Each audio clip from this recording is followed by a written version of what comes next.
En este video voy a hablar de la ecuación integral de Friedholm de segunda clase. Primero voy a dar algunas definiciones, algunas observaciones que hay que tener en cuenta para llevar bien el desarrollo pues, del tema. Así que bien, vamos a empezar con una definición. Para esta definición, sean K, que va de un rectángulo A, B por A, B en R, y G, que va de A, B a R, funciones continuas, y lambda, que es un número real. Entonces la ecuación de esta forma se llama una ecuación integral de Friedholm. Esta ecuación es lambda por f de x menos la integral de a hasta b de k de x, y, f de y, todo esto igualado a g de x. Muy bien, esto es la definición, una definición que hay que tener muy en cuenta porque vamos a estar usando. Después, como recordatorio, esto ya se vio en clase, el espacio de las continuas con la norma infinito que van de A, B a R, pues esto es un espacio de Banach. Y también, como proposición, si tenemos una función en f mayúscula que va de A, B a R, dada de la siguiente manera, f grande o f mayúscula de x es igual a la integral de A b de k de x, y por f de y con k, como la habíamos definido antes, también una función continua que va del rectángulo A, B por A, B en R, y f que va de A, B a R, dos funciones continuas. Pues de esto lo que sabemos es que f mayúscula de x también va a ser una función continua, ¿no? Esta integral va a ser continua. Bueno, va a ser, o sea, esto es una función continua, pues. Bueno, ¿para qué nos va a servir esto? Esto nos va a servir para esta siguiente proposición. Si definimos este operador con esta f diferente, que va de las continuas a las continuas, tal que para toda función continua, si le aplicamos este operador a f, pues esto también va a ser una función continua. Y esto va a cumplir que para todo x perteneciente al intervalo a, b, pues a la hora de evaluar en x, vamos a obtener esto de aquí, ¿ok? Este operador le vamos a llamar el operador de Friedholm. Sabemos que está bien definido por lo anterior. En la proposición anterior estamos viendo que esta función es continua. Entonces, esta función que tenemos acá abajo, que es exactamente la misma, también va a ser una función continua. Bueno, ¿qué va a decir la proposición? Aparte de que este operador está bien definido, pues es un operador lineal y aparte es Lipschitz continua, ¿ok? La prueba de esto se anexa en el PDF. Y bueno, hechas estas observaciones que son importantes para entender de qué va lo que voy a demostrar a continuación, pues ahora sí vamos a pasar a lo interesante. Y lo interesante es cómo saber cuándo hay una solución para esta ecuación integral. ¿Qué parámetros o qué es lo que determina si esto va a tener una solución o no? Una cosa que es de la que más vamos a hablar es este lambda que tenemos hasta enfrente. Que de hecho aquí estoy viendo que y cometí un error. Aquí no es Y, aquí va una X. Y bueno, una breve intuición de cómo saber si hay una solución, pues podría ser la siguiente. Si consideramos el operador que hemos mencionado antes, que es este de acá abajo, pues si nos damos cuenta, esta expresión es la misma que la que tenemos acá arriba. Es exactamente lo mismo. O sea que en esta ecuación integral de Friedholm que tenemos en vez de anotar esta integral, podríamos anotar eso como un operador, ¿no? Porque pues, es lo mismo. Entonces nos quedaría sustituyendo una expresión como la que tenemos acá abajo, de este estilo. Y bueno, de esta expresión, una cosa que podríamos hacer, recordamos que estamos haciendo intuición, ¿no? O sea, ahora no estoy demostrando nada todavía, pero aquí lo que sí podemos ver es que si despejamos, obtenemos esta expresión de acá, ¿no? Estoy tratando de despejar a f, en realidad no la estoy despejando completamente porque de este otro lado hay una f ahí, ¿ok? Y bueno, ¿esto para qué nos serviría?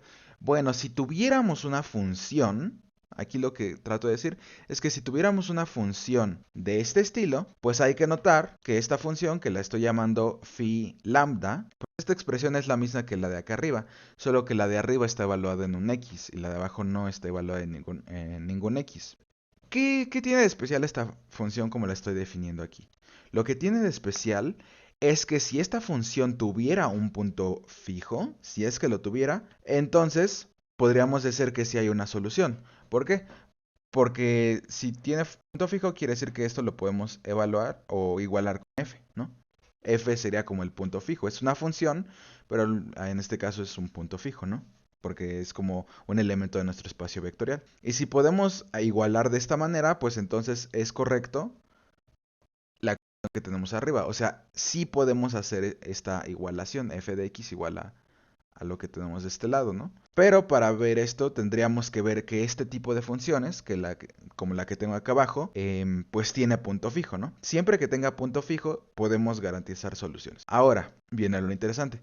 ¿Cómo ver en qué casos tiene punto fijo una expresión como este estilo? De eso se va a tratar la proposición que a continuación voy a demostrar, que es la proposición con la que vamos a ver cuándo podemos dar una solución a la ecuación integral. Así dice nuestra proposición. Si lambda, bueno, si el valor absoluto de lambda es mayor a la norma infinito de k multiplicada por b menos a, entonces, para cada g perteneciente al conjunto de las funciones continuas que van de a, b cerrado a los reales, pues se va a tener que la ecuación integral de Fredholm, que es esta de acá abajo, va a tener una solución. Y bien, como acabo de mencionar, para poder demostrar esta proposición vamos a tener que hacer un estudio más a fondo de este tipo de funciones como la que tengo acá. Ver cuándo tiene punto fijo, como dije, para poder garantizar que esto lo podemos igualar a f, que es la misma expresión que la de acá arriba, ¿no? Y que esta expresión, pues es lo mismo que la ecuación integral de Fredholm que teníamos hasta acá, ¿no? Es como hacer un proceso a la inversa de lo que acabo de hacer. Ok, pero bueno, paso por paso. Bueno, para empezar esta demostración, lo que voy a hacer es lo siguiente. Bueno, aquí ya lo escribí. Claramente, este tipo de funciones, pues sí van de las continuas en las continuas. ¿Cómo sabemos esto? Tendríamos que ver que está bien definida este tipo de funciones, ¿no?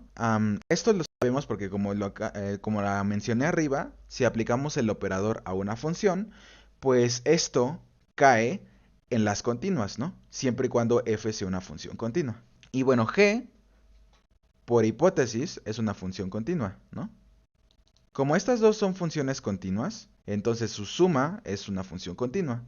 Y si la multiplicamos por 1 entre lambda, entonces esto va a seguir siendo una función continua, ¿no? Porque 1 entre lambda es una constante. Aquí cabe resaltar que como había dicho anteriormente, es que vamos a concentrarnos en las ecuaciones de integrales de Fredholm de segundo tipo.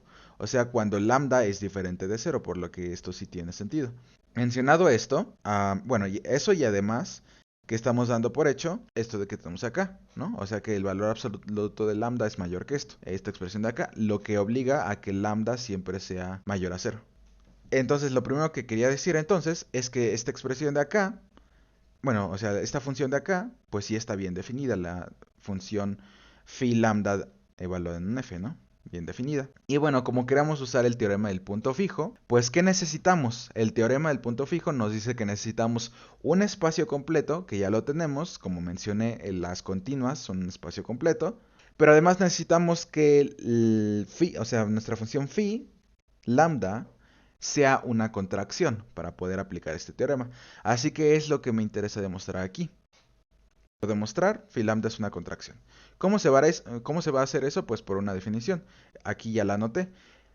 Por demostrar, existe una C en el intervalo abierto 0,1, tal que para todas las funciones f1 y f2 pertenecientes a las continuas, se tiene que se cumple esta desigualdad, ¿no? Aquí pura definición estoy mencionando, nada en especial. Y bueno, aquí como empezamos con existe, pues tendríamos que proponer un valor de C, ¿no? Aquí lo dejé vacío porque en un segundo quiero que analicemos cuál debería ser ese valor, ¿no? Después que tenemos para todo, entonces tenemos que poner un sean f1 y f2 funciones continuas que van de 0 de a, b a los reales, y aquí voy a considerar un x que está en a, b cerrado, ¿no? ¿Por qué necesito un x en este intervalo? Porque lo que quiero hacer es encontrar que si evaluamos esta función que tenemos acá dentro de la norma, si la evaluamos en x, para cualquier x que demos, esta función siempre va a tener que ser menor a algo. Estamos dando como una cota. Y como la norma infinito es la mínima cota, entonces va a obligar a que esto sea menor que la cota que estamos dando, ¿no? O sea, estamos dando una cota superior y si damos, bueno, esa cota superior tiene que ser mayor o igual que la mínima cota superior, ¿no? Por eso estamos proponiendo este x, para encontrar que todo esto está acotado. Así que bueno, aquí como empiezo. Esta expresión de la que tengo aquí, lo único que voy a hacer es evaluarla. O sea, voy a por pura definición, resulta que esto, la primera parte, es igual a esto de acá. Es 1 entre lambda multiplicado por el operador de Fredholm aplicado F1 de Fx más g de x, ¿no? Y a eso lo restamos la segunda parte, que igual aplicando pura definición de quién era o cómo definimos esta función phi lambda, pues tenemos que esto es igual a menos 1 entre lambda multiplicado por el operador de Fredholm aplicado F2 de Fx más g de x, ¿no? Aquí lo que hago a continuación es que aquí podemos factorizar 1 entre lambda, ¿no? Tenemos un término común, lo factorizamos y lo podemos sacar del valor absoluto, como lo estoy haciendo aquí. Después de eso tenemos esta expresión de acá. De esta expresión podemos fijarnos que podemos cancelar el g de x. ¿Por qué lo podemos cancelar? Porque tenemos aquí un signo menos que está afectando a todo el paréntesis, ¿no? Y pues cancelando el g de x nos queda esta expresión de acá abajo. Esa expresión ya es un poco más manejable. Aquí lo que tenemos que hacer es aplicar el hecho, como ya había explicado arriba, que este operador es lineal, o sea que podemos meter la suma, ¿no? Por así decirlo. Y pues haciendo ese proceso de meter la suma, obtenemos esto de acá abajo. Y habiendo hecho eso, pues usamos lo que es la definición del operador de Fredholm, como ya lo había definido arriba, que es básicamente la integral de a b de k de x, y multiplicado por la función. En este caso la función es f1 menos f2, evaluado en y. ¿Ok?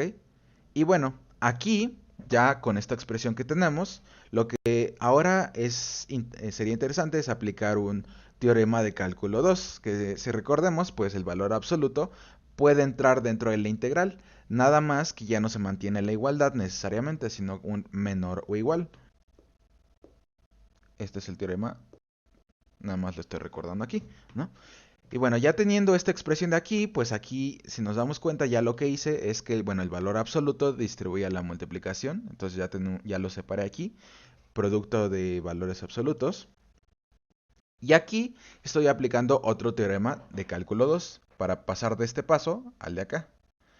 ¿Qué teorema estoy usando ahora? Estoy usando el hecho de que k de x, y, esto va a ser menor o igual a la norma infinito de k.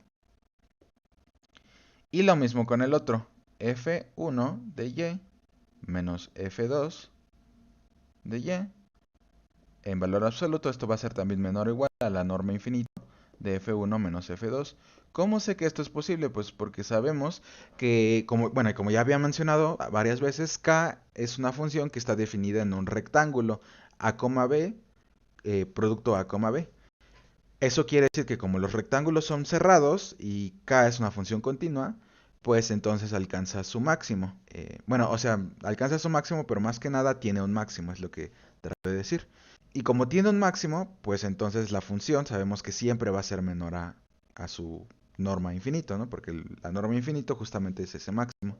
Y lo mismo, exactamente lo mismo para esta otra función, la de abajo, que es continua en un compacto, entonces tiene máximo. Ok, y bueno, hay que recordar que estamos hablando en funciones de reales, ¿no? Y bueno, va de R2, pero sigue teniendo máximo. Y bueno, considerando esto, entonces podemos sustituir estos valores por estos de acá. ¿Y qué es lo que va a pasar? Que ya no se mantiene la igualdad, sino que es un valor, un menor igual. Aquí estoy haciendo el recordatorio, según cálculo 2, que si se mantiene esta desigualdad de aquí, entonces a la hora de integrar, también se va a mantener esa misma desigualdad, ¿no? Cálculo 2.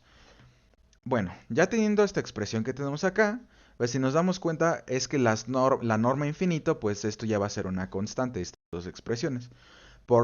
Y por el hecho de que son constantes, pues ya las podemos sacar de la integral. Eso es lo que estoy haciendo para el siguiente paso.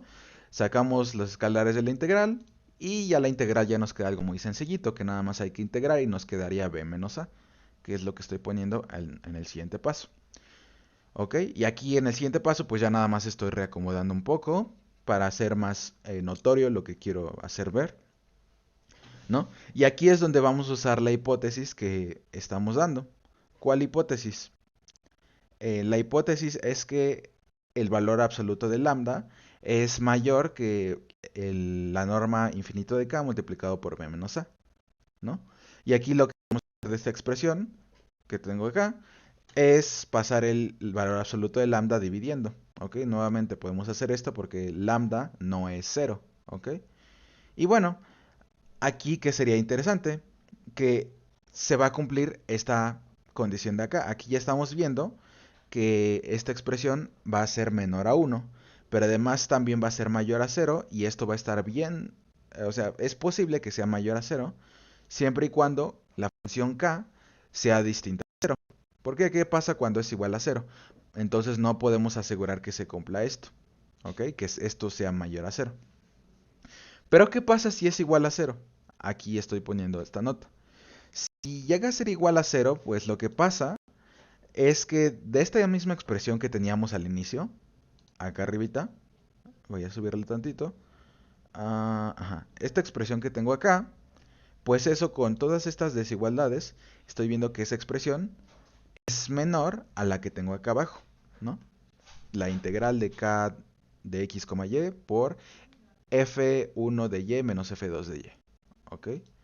Ajá, esta expresión de acá, bueno, y esto multiplicado por 1 entre el valor absoluto de lambda, ¿no? Es lo que estoy poniendo acá abajo, ¿no? Entonces, esto de acá va a ser menor a lo que acabo de mencionar.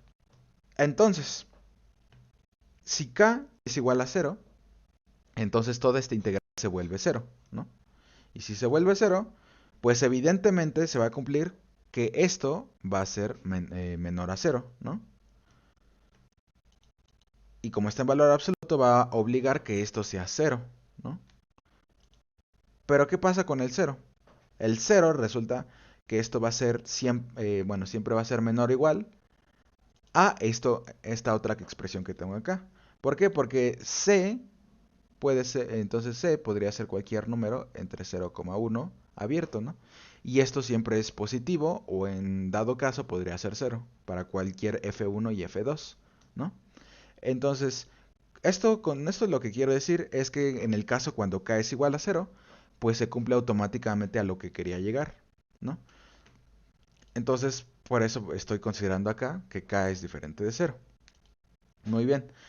Ahora, teniendo esta expresión de acá, ¿esto qué significa? Pues lo que significa es que esta expresión está en el intervalo abierto 0,1. Entonces, aquí ya tenemos el valor que quería proponer, c igual a esta expresión. Entonces, arriba hay que recordar que había dejado un espacio vacío, proponiendo c tal y no le había puesto ningún número.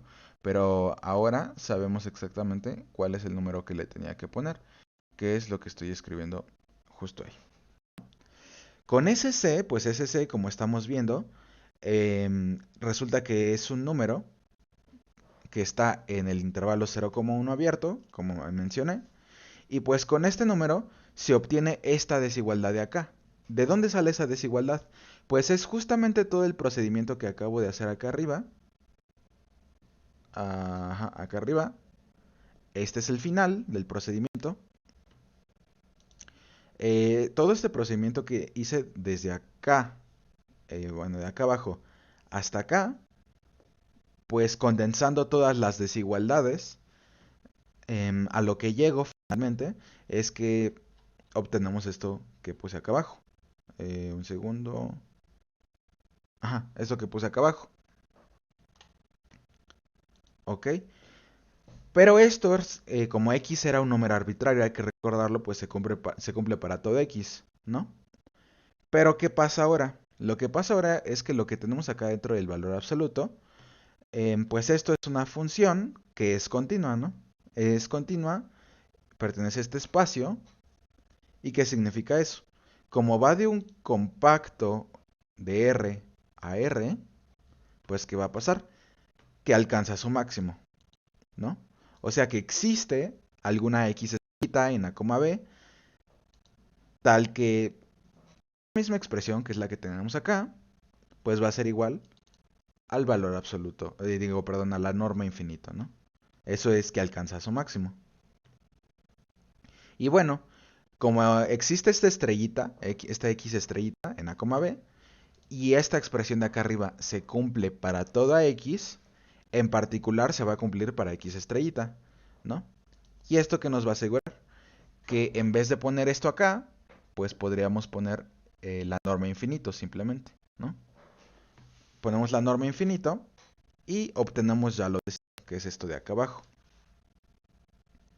¿ok? Y ya con esta expresión de acá, pues si nos damos cuenta, sé quién era, sé hay que recordar que acá lo puse acá arriba, ¿no? Es justamente este número de acá. Con esta expresión, pues esto resulta que ya demuestra, por definición, que la función phi lambda es una contracción, ¿ok? Esto ya es una contracción. ¿Y qué beneficio tiene que sea una contracción? Ah, bueno, recordemos que lo que queríamos era encontrar un punto fijo para phi lambda.